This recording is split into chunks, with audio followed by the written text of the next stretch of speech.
producción más de esta serie de entrevistas que estamos realizando con las y los investigadores del Laboratorio Visiones de Paz, Transiciones entre la Violencia y la Paz en América Latina, del CALAS. En esta ocasión es un gusto para mí presentarles al doctor Héctor Leiva. Él es profesor en la Escuela de Letras de la Universidad Nacional Autónoma de Honduras y doctor por la Universidad Complutense de Madrid. Él es investigador de temas literarios y culturales. Actualmente sus trabajos se orientan a articular la crítica literaria y cultural con la búsqueda de respuestas a las situaciones de extrema violencia que afectan la región centroamericana. Bienvenido, doctor Héctor. Gracias por estar con nosotros. Doctor, me gustaría para arrancar este espacio de diálogo y que lo hagamos desde un piso común de entendimiento, si podría compartirnos cómo surge y cómo puede entenderse el término comunicación para la vida, un concepto que consideramos por demás potente en sus investigaciones y que bueno, también se entrelaza con este enfoque entre los temas literarios y culturales, pero también en virtud de las formas en las que se buscan y encuentran respuestas a las situaciones de violencia en Centroamérica. La idea de una comunicación para la vida resulta de considerar que la comunicación no es solamente un paso de información, ¿verdad? La comunicación pone un reconocimiento del otro. Mi trabajo trata sobre todo sobre la crítica de la narrativa testimonial sobre la violencia. Y situaciones paradójicas que he encontrado es que hay una significativa producción de violencia actual en Centroamérica, en la ruta migratoria. Sin embargo, las situaciones sociales no cambian. O sea, no es que no haya habido testimonio, no es que ocupen las portadas de los principales medios, que no hayan testimonios, que hayan películas que difundan la acción de los centroamericanos, sean migratorias, sean en los países de origen.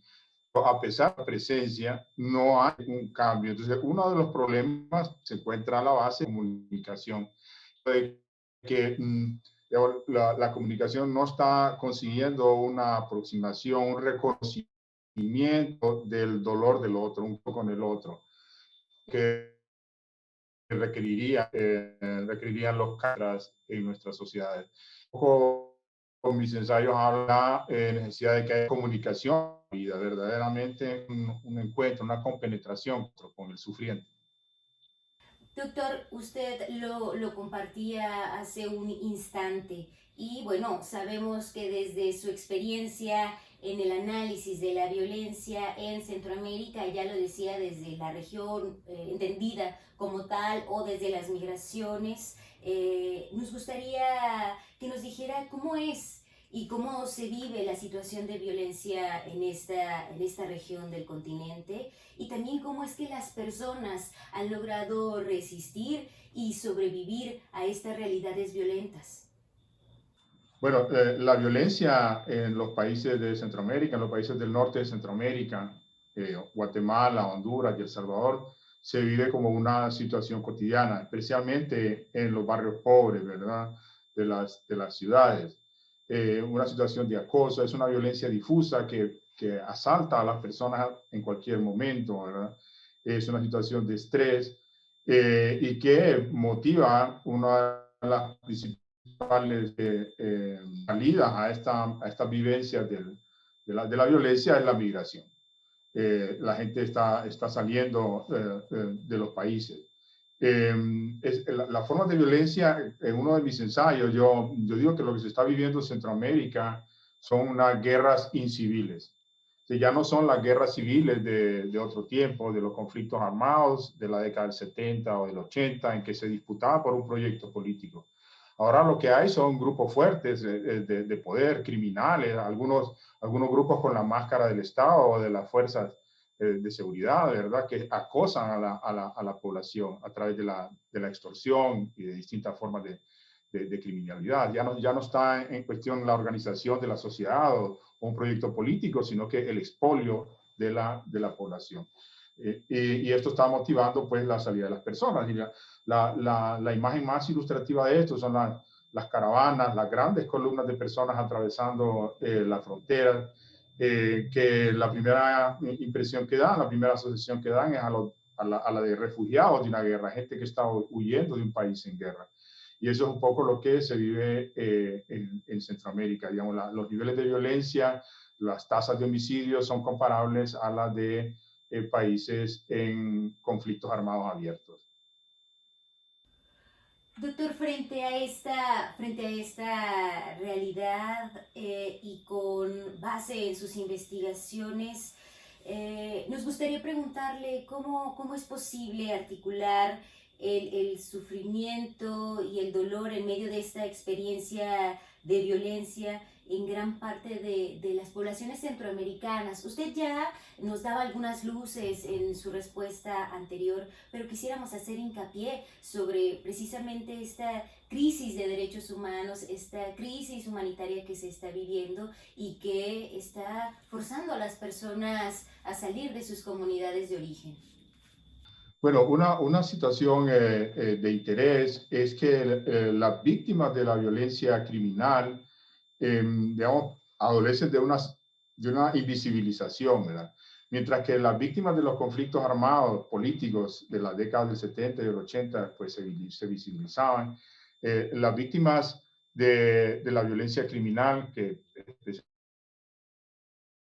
especialmente Centroamérica, son que caen en unas batallas que no son heroicas, ¿verdad?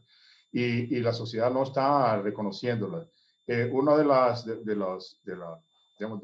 de las deudas que la sociedad tiene con estas víctimas son los procesos de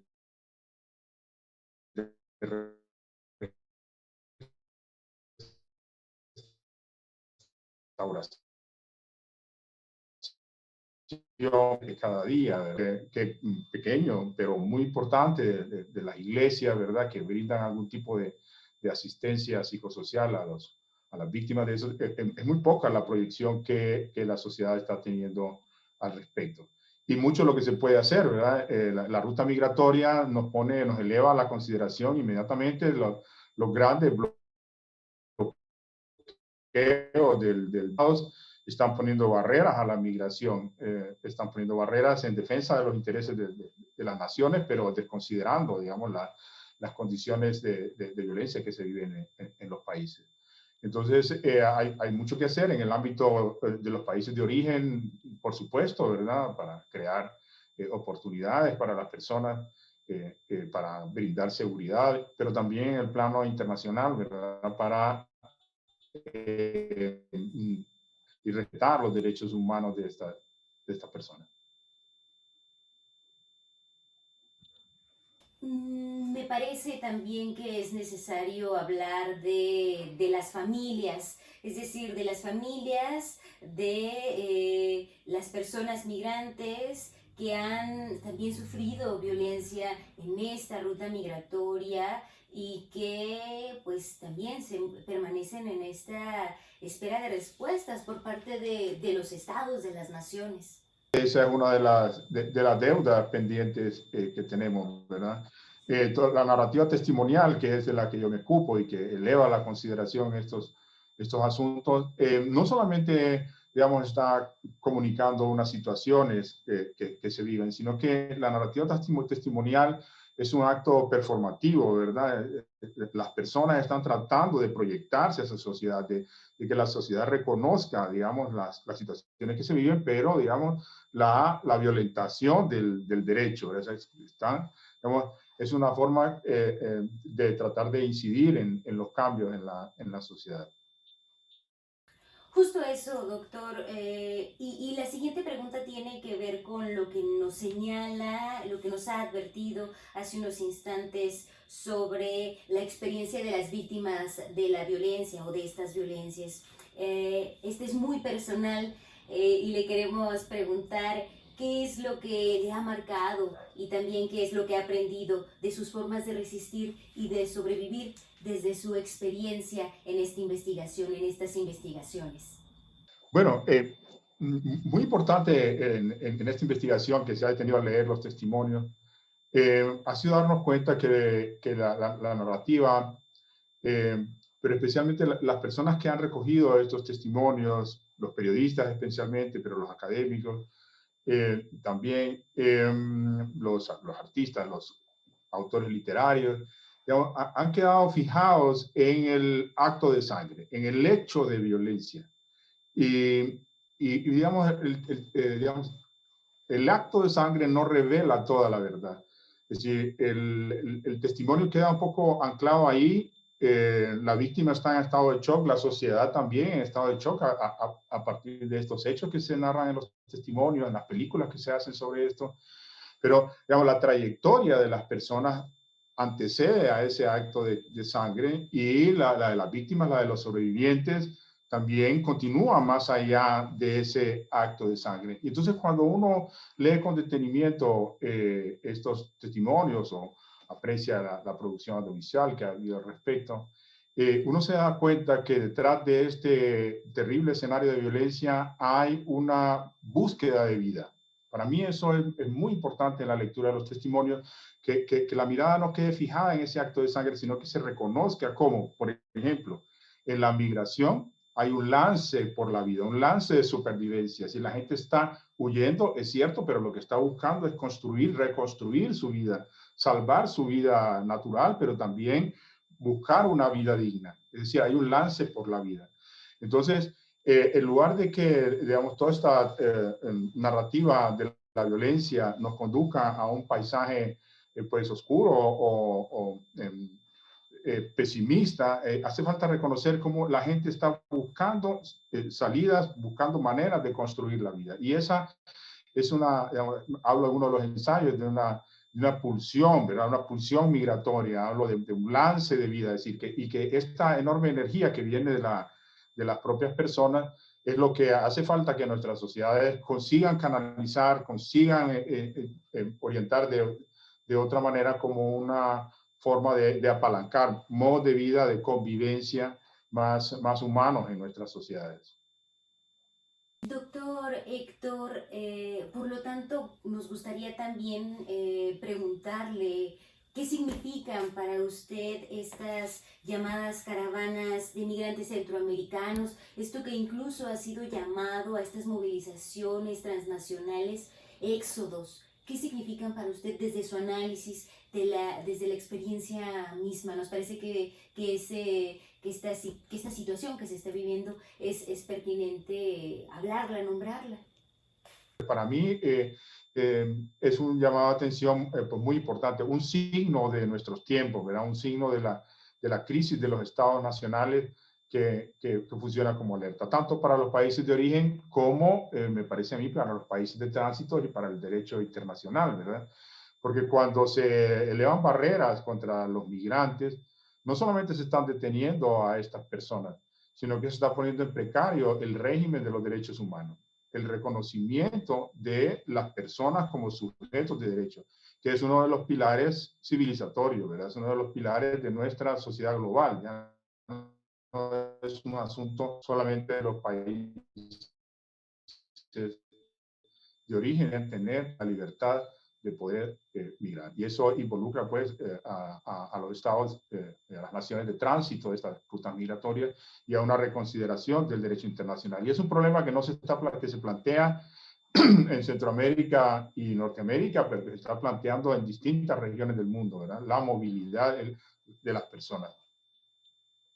También nos parece pertinente que desde su experiencia nos pueda compartir cuáles serían sus consejos para quienes buscan acercarse al trabajo con víctimas de la violencia. Sabemos que no es fácil en todos los sentidos, desde el trabajo periodístico que podríamos, por ejemplo, nombrar, hasta el trabajo académico que usted realiza.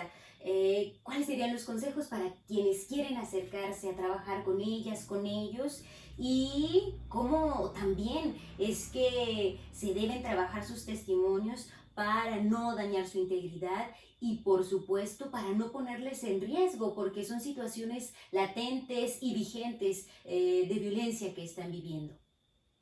Bueno, mi principal consejo es mm, considerar a las personas que sufren como uno mismo, ¿verdad? Es decir, creo que lo que ha hecho falta es una consideración igualitaria, ¿verdad?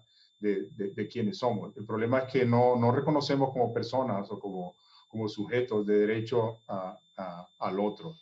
En una de las estudiosas que sigo, una antropóloga de la violencia, Vina Das, ella dice que un poco el reto que tenemos es de reconocer el dolor del otro en nuestro propio cuerpo. Creo que ese es el punto primordial que puede acercarnos a las personas que están sufriendo y que nos va a abrir, digamos, las puertas a ese trabajo que es el que hace falta, ¿verdad? En la medida en que permanezcan barreras, en la medida en que ignoremos el sufrimiento del otro, en esa medida van a permanecer, digamos, esas formas de sufrimiento. En ese mismo sentido, doctor, y en medio de la situación que se está viviendo en la región, nos gustaría que pudiera compartirnos desde su espacio de acción, desde sus conocimientos y como he insistido a lo largo de esta conversación, desde su experiencia, algunas líneas desde donde la sociedad en general, que quizá está pues alejada, distante o indiferente puede ser a las realidades de las personas que migran, de las razones por las cuales lo hacen, pues quizá algunas líneas para entenderlas, para reconocer, para saber que precisamente no son personas extrañas ni ajenas a nosotros, que son personas al igual que uno, una, y que sus situaciones de vida son las que están originando sus salidas de sus comunidades de origen.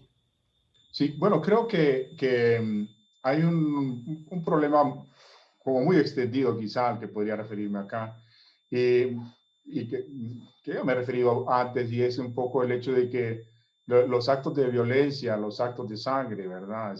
Que son los sufrimientos, la devastación de estas víctimas, de alguna manera están siendo espectacularizados, ¿verdad? De alguna manera están siendo manipulados en los medios de comunicación de una forma pues, relativamente frívola o trivial.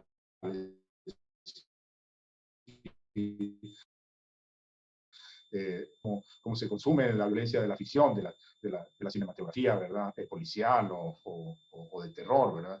Yo creo que hace falta un tipo de acercamiento más comprometido con las personas.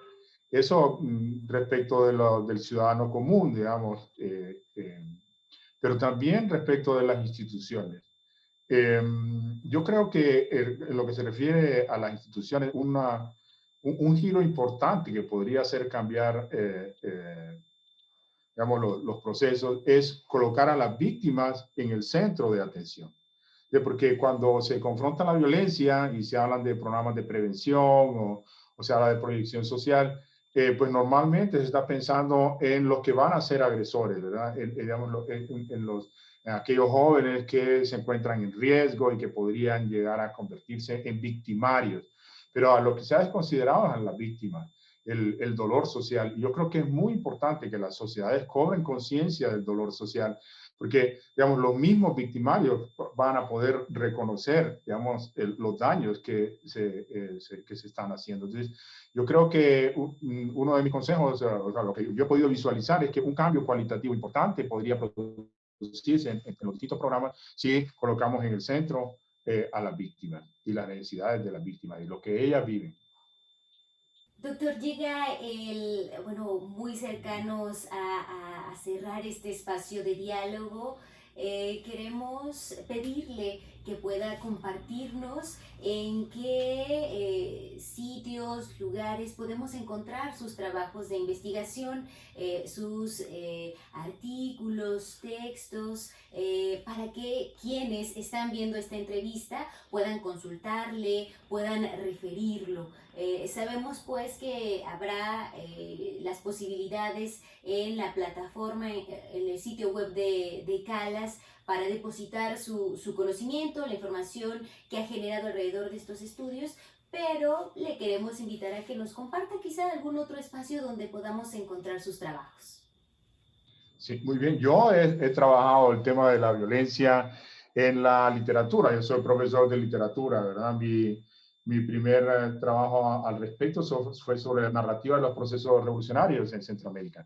Y ahí estudié toda la producción testimonial asociada a los conflictos armados, ¿verdad? Y un poco lo que he hecho ahora es ampliar, llevar esta lectura crítica de los testimonios a las formas de violencia actual, la posterior a los conflictos armados, a lo que podemos considerar la Centroamérica de posguerra, que enfrenta otras formas de violencia criminal, como nos hemos referido ahora. Y buena parte de esos trabajos en la literatura especialmente se encuentran disponibles en mi blog. Tengo un blog académico que se llama Scriptorium, con S nada más. Héctor Leiva blog, ahí aparece inmediatamente en cualquier buscador, y buena parte de mis ensayos sobre violencia, pero sobre otros temas, se encuentran disponibles y descargables. Ahora, lo que estoy produciendo para CALAS va a encontrarse disponible en las plataformas pues, del programa.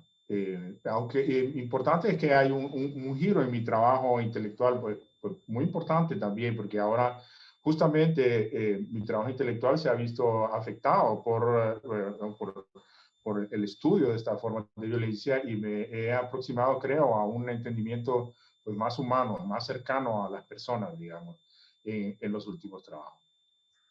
Finalmente, doctor, una pregunta que es pertinente justo por su estadía en este laboratorio Visiones de Paz, es que pueda compartirnos, luego de, insisto, de su paso por este laboratorio, ¿qué significa ahora para usted la paz? Pero la paz podría entenderse de muchas formas, generalmente asociada a la guerra.